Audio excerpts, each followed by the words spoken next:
2월 4일 이후로요, 한 주간은요, 하와이로 신혼여행을 떠난 큰딸이 카톡으로 보내오는 사진을 보는 기쁨을 맛보며 지냈습니다.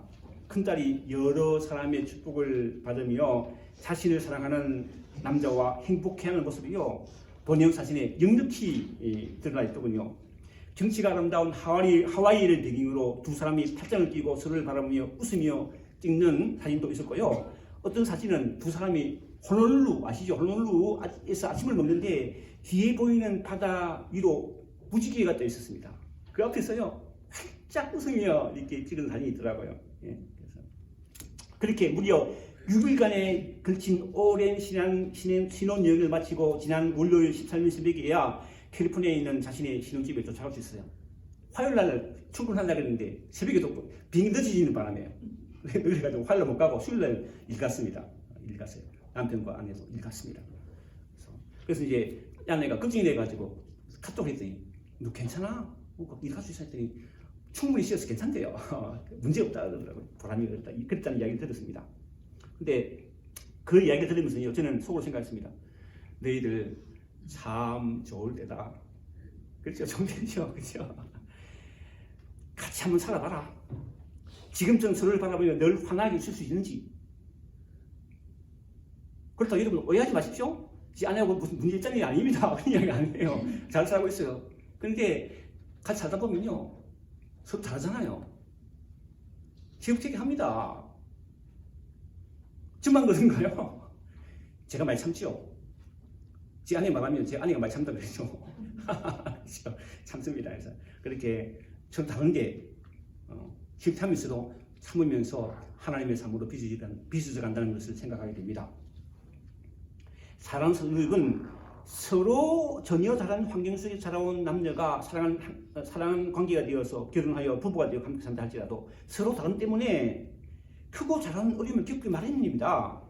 이러한 갈등들을 하나님으로 의지하는 믿음으로 잘 극복하며 우리는 온전한 하나님의 삶으로 빚어진다는 것이죠. 여러분, 우리 신앙생활도 그렇다는 거예요. 우리가 하나님의 은혜를 힘입고 예수 믿고 구원받는 기쁨으로 함께 교회에 모여 하나님을 예배하며 신앙생활을 한다고 할지라도 우리는 서로의 다름 때문에 크고 작은 어려움을 겪기 마련입니다. 누구도 예의가 없습니다. 교회는요, 예수 믿어서 완전한 사람이 모이는 곳이 아니라 스스로 자신들의 불완전함을 인정하고 다른 사람들의 불완전함을 받아주는 곳입니다. 주님이 죄 많은 불완전함들을 받아주는 것처럼 말입니다. 어떤 분은 교회는 영적인 병원이라 그래요. 병원. 영적 병든 사람이 모이는 게 교회래요. 그게 교회라는 거예요. 맞다고 생각합니다. 그렇죠? 이러한 영적인 진리를 깨닫고 우리가 서로 다름으로 인한 갈등들을 하나님의 은혜를 의지하여 믿음으로 싹 극복할 때 우리는 하나님의 삶으로 성숙해져 가는 것입니다. 오늘 우리가 읽은 본문에서 솔로몬이 바로 그 이야기를 하고 있습니다. 오늘 본문 11절을 말씀 읽어보면요, 솔로몬이 여호와의 전과 왕궁 건축을 마치고 솔로몬의 심중에 여호와의 전과 자기의 궁궐에 그가 이루고자 한 것을 다 형통하게 이루니라. 여러분 직접 본 적 있어요? 여러분 직접 본 적 있어요? 저는 없습니다. 저는 제 집을 지어본 적 없습니다. 그런데 공장은 지어본 적이 있어요. 공장은 지어봤어요. 대학을 졸업하고 이제 시계 강구지역 포항으로 갔거든요. 포항제철소. 건설회사 입사했는데 포항으로 가라 그러더라고요. 포항에서 포항제철소를 짓는 일을 했습니다. 제가 직접 지었다는 얘기는 아니고 우리 회사에서 이제 하도급자를 이렇게 우리 회사의 출장소에 전기부, 뭐 기계부, 설비부 다 있는데 자재부 다 있는데 저는 이제 기술실이라는 곳에서 기술이 뭐냐면은 포항제철하고 계약하는 곳이에요. 계약을 한 번만 하는 게 계속 하거든요. 포항제철에 공장이 많아가지고요, 확장 공사하고 또 설비 완비 공사 할 때 그때 이제 계약을 하는데 우리 기술실에 실장님이 고등학교 선배더라고요. 제가 이력서를 보고 후배니까 딱 픽업해가지고 갔습니다. 그래서 그 직장 생활하면서 편하게 했어요. 도당증이 됐어요. 도당증. 본사 가가지고 입찰할 때 입찰을 딱 하고 얼마 입찰을 쓰고 아주 그런 아주 편하게 있어요. 근데 이제 포항투자에서 이제 집을 짓는 일을 했는데요. 이 왜 이런 이야기를 하냐면요. 이 공장 하나 짓는데요. 수많은 사람이 관련되어 있습니다. 혼자 한 게 아니에요. 공장 발주자가 있으면요. 여러 사람이 다 그냥 연결되어 있어 하도자부터 시작해서 막 빚에서 일하는 사람까지 위에 있으면 여러 사람이 있다는 거예요. 제가 이 이야기를 구체하는 것은요. 큰 건물을 짓는 일에 여러 사람이 이게 관련되어 있다는 거예요. 하물며 여호와의 전, 즉 성전과 왕궁을 건축하는 일은요. 두말할 필요가 없습니다. 그렇죠? 오늘 본문 11절과 관련해서 열왕기하 6장 37절로 38절 말씀 보면 이렇게 증가하고 있습니다. 제가 현대에서 읽어볼게요. 들어보세요.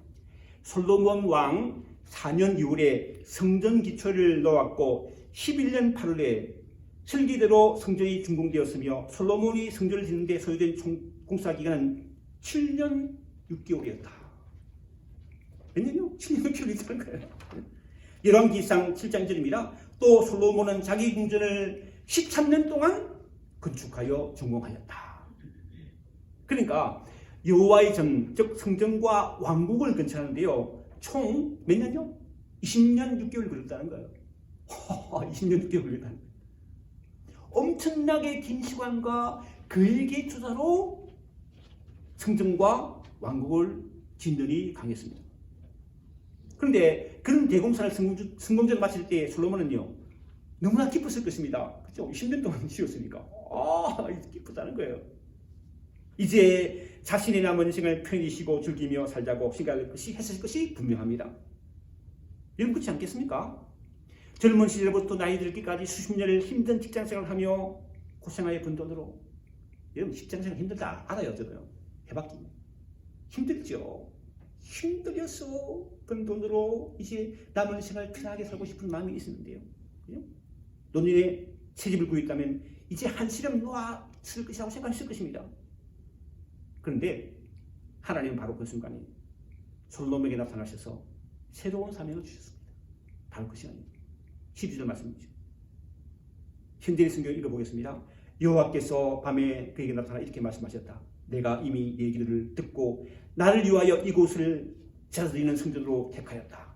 그러니까 솔로몬이 무려 13년이라는 긴 세월 동안 심혈을 기울여 공사해 완공한 성전은요. 솔로몬의 기도에 대한 하나님의 응답이었다는 거예요.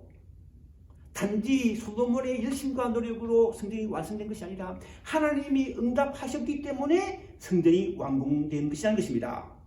그런데 더 놀라운 것은요.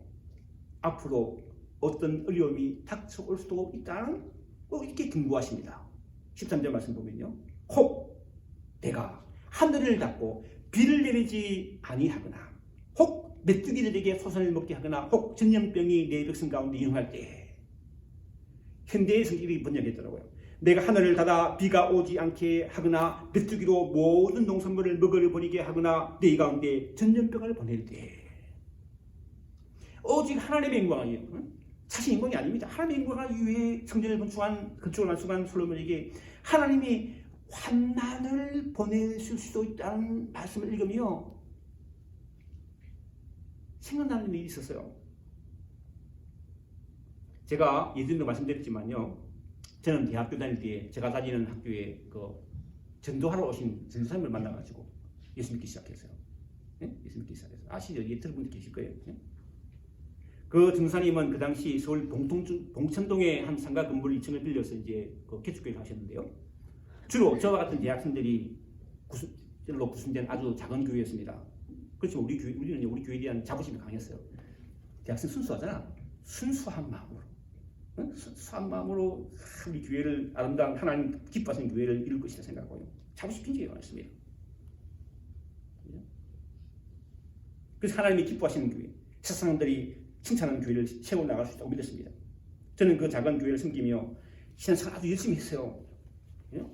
하나님께서 주신 은혜로 길거리에 나가서 교회 훈련받는 대로 사형제라는 좋은 작은 전도 세척제를 가지고 전도 도방전도 했어요. 그래서 예수 믿는 막 사람들이 하니까 예수 믿겠다 그러더라고요. 영접기도도 시키고 막 그랬다고. 그렇게 전 교회 열심히 교회를 섬겼기에 그 교회가 금방 부흥할 줄 알았습니다. 그런데 전혀 그렇지 않았다는 거예요. 청년들의 특성상 직장을 따라 멀리 이사를 가고 저도 직장을 따라 포항으로 내려가는 바람에 그 교회는요 얼마 후에 문을 닫았습니다. 문을 닫았어요. 지금 돌이켜보면 하나님 앞에 우리 부족하고 연약함을 인정하고 우리 나의 부족함, 죄인됨을 고백하며 회개하는 겸손함이 부족했다는 것을 오늘 본문을 통해서 새삼 깨닫게 된다는 거예요. 14절 말씀이죠. 본문 14절 말씀은 내 이름으로 걷는 내 백성이 그들의 악한 길을 떠나 스스로 낮추고 기도하며 내 얼굴을 찾으면 내가 하늘에서 듣고 그들의 죄를 사하고 그들의 땅을 고칠지라. 오늘 본문 이스라엘 하나님 백성들이죠. 그죠? 그들이 생각지도 못해 바벨론의 포로가 되었어요. 하나님을 섬기는 게. 그게 죄 때문이죠.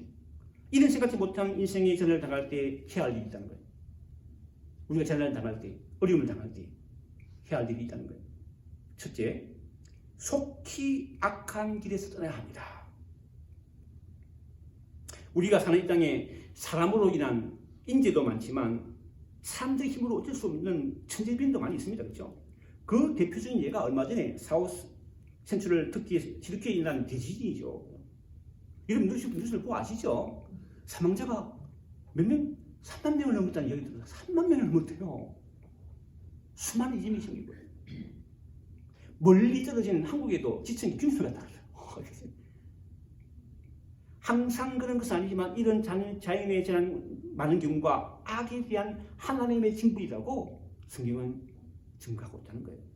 예를 들어 창세기 12장에 보면요.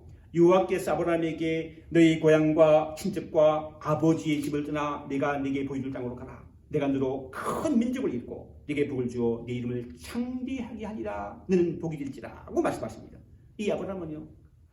단 말씀을 듣고 아내의 사리와 조카들과 하나님에서 모든 소유와 얻은 사람들을 끌고 가나안 땅에 들어가서 여호와께 나타나 말씀하신 곳에서 제단을 사며 여호와의 이름을 부르며 남방으로 옮겨갑니다.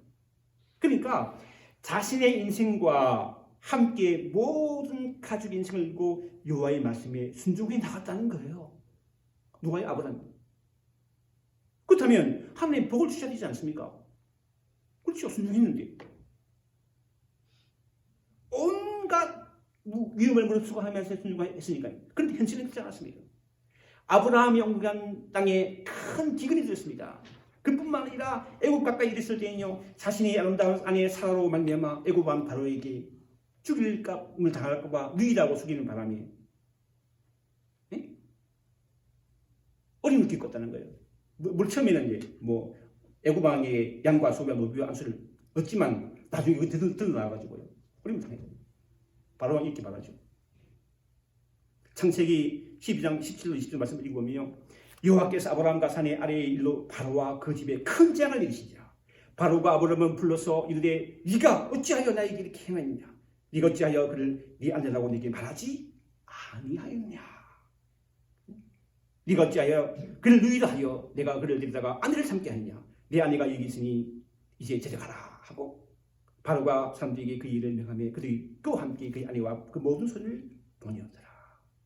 이처럼 자신이 범한 죄로 말미암아 애굽에서 처절한 시패를 맛본 아브라함은 자신의 죄를 철저히 회개합니다. 죄에 돌이키다는 거예요. 그리고 어찌 하나님만 바라보며 살아가는 믿음의 조상이 되어 하나님의 복을 받습니다. 창세기 15장 1절이죠. 이후에 여호와의 말씀이 환상 중에 아브라함에게 임하여 이르시되 아브라함아 두려워하지 말라. 나는 내 방패요 내 지극히 큰 상급입니다. 인생의 환난이 계속되는 이때 우리 할 일은요, 우리 죄를 회개하고 속히 악한 길에 따라서 믿음의 조상 아브라함이 받은 복을 우리도 받기를 주님으로 축원합니다. 인생의 전환을 당할 때 우리가 믿는 줄 해야 할 일은요, 둘째, 스스로 겸비한 태도를 취해야 한다는 거예요. 하나님께서 오늘 14절에서 솔로몬을 향하여 어떤 재난이 이르거든 스스로 낮추라고 겸비하라고 하십니다. 사람들은 되게 교만한 짝이 없다는 거예요. 그리고 자기를 겸손하다고 믿는 이들도 사실 그 마음 밑바닥에 있는 이미 교만이 깔려있는 경우가 많습니다. 아니 자기를 겸손하다고 믿고 있는 사람일수록 그 마음 안에는 더 무슨 교만이 자리 잡고 있을 수 있다는 것이죠. 그런데 이 교만이 우리를 멸망하게 한다는 것을 기억해야 합니다. 잠언서 18장 11절 말씀을 들어보세요. 사람의 마음의 교만은 멸망의 선봉이요 겸손은 종귀 앞잡이니라. 우리를 멸망의 길로 이끄는 이 교만을 하나님께서는요 재난이라는 고난을 통해서 깨뜨리십니다. 하나님이 주신 고통이야말로 교만은 악을 단번에 부수는 큰 망치와 같은 도구인 것입니다. 그래서 아무리 약한 사람도 어떤 재난을 겪고 나면 그만 겸손해지기 마련이라는 거예요. 이처럼 어떤 재난과 곤욕을 겪게 되면 성도는 마땅히 그것으로 인해 자기 교만을 끄끌 쏟아야 한다는 거예요. 이것이 바로 하나님께 원하시는 겸비한 겸손한 태도입니다. 하나님께서 그런 겸비한 태도를 우리에게 보고 싶어 하십니다. 우리는 예레미야가 3장 19절 20 말씀을 기억해야 한다는 거 읽어보겠습니다. 내 고초와 내 지난 곧 숙과 담즙을 기억하소서.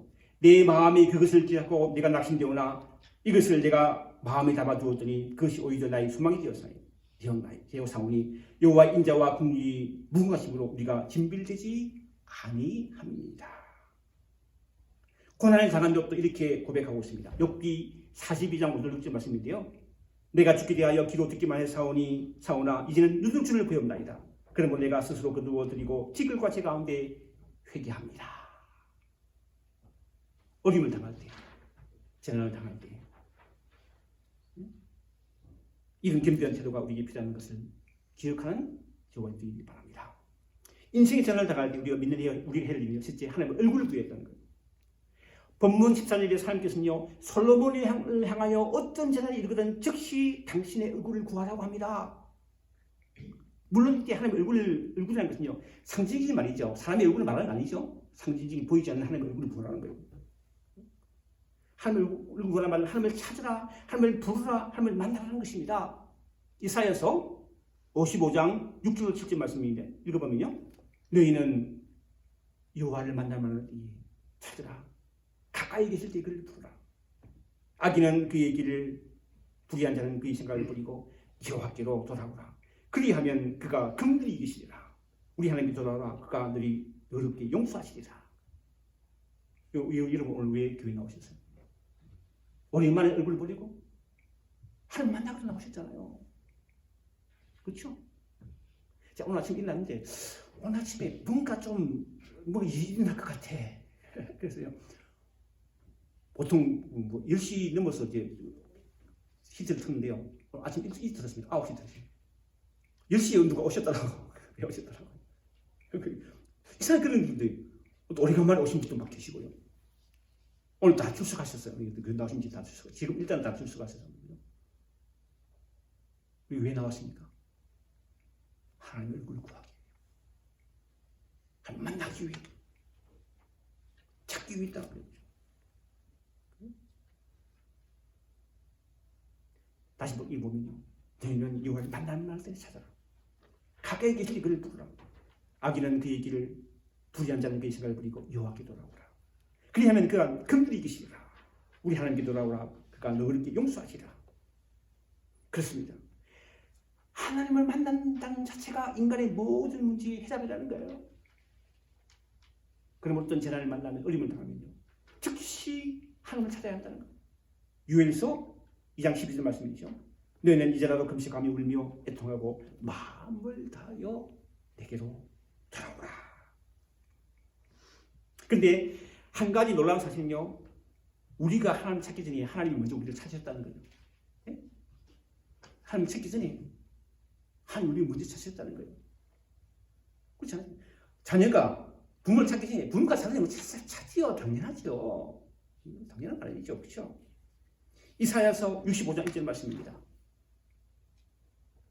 나는 나를 구하지 않았던 자에게 물음을 받았으며 나를 찾지 않은 자에게 찾아냄이 되었으며 내 이름을 부르지 않은 자의 나라에 내가 이긴노라 하였노라. 그러므로 재난을 당할 때 인생이 생각지만 어려움을 당할 때 이런 기회를 놓치지 말고 하나님을 찾고 만나는 저와 여러분 되시기를 주님의 이름으로 축원합니다. 사랑하는 성도 여러분, 하나님은 우리 선한 목자가 되세요. 예? 우리가 뒷길로 나갈 때 하나님 우리를 바른 길로 인도하시기 위해 때로는 시험이라는 재난이라는 어려움이라는 채찍을 들기도 하시다는 것입니다. 따라서 영적으로 우미한 성이 되지 말고 즉각 하나님께 돌아설 수 있어야 한다는 것이죠.